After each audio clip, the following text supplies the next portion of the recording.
Studies show taking a walk in nature can have positive impacts on your health. But wait, what was that? And that, are those fairy homes? Nestled into the trees and logs of a New Jersey forest? They are fairy homes, scattered across the Rahway Trail in Millburn's South Mountain Reservation. It's become known as the Fairy Trail, for obvious reasons. But where did these whimsical masterpieces come from? So the Fairy Trail was started over 10 years ago by a woman named Therese, who started the trail to encourage her son to be more out in the forest. Her son has autism, and she wanted a safe environment for him to be able to explore and have more freedom. Therese and her son moved out of the area, but their Fairy Trail legacy lives on.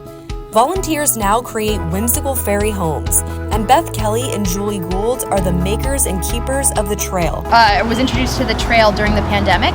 I have 2 little boys, and I needed a place just to get out of the house, but some place that we could go and just breathe fresh air and enjoy, and I fell in love with it. I'm actually a school administrator, and we gravitated towards the Fairy Trail with some of the pre-K children.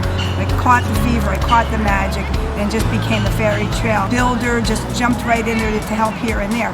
But with Therese leaving, there's no stewards of the trail to keep it up. And if we can't find anybody, then it's just going to kind of go back into nature. All of the houses are made out of natural elements and colors, so they fit right into the forest. Visitors of the Fairy Trail can spend hours looking for the nearly 100 tiny homes tucked into the nooks and crannies of the forest. Kids try and see the fairies, and sometimes they're convinced they have. If it's a night where the moon is shining, the fairies, we don't always see them. They're shy. They let Julie and I see them once in a while, but really you should see when they ride on the backs of the chipmunks. Sometimes they swing on the leaves. After the rain, you'll see them sip out of the little flower cups. We let the kids know it's okay if you don't see them, because during the day there's so much foot traffic, so the fairies try to hide away. So that's why they love the camouflage as much as possible, so it keeps them safe and cozy. If they don't, it was still a day well spent out in nature.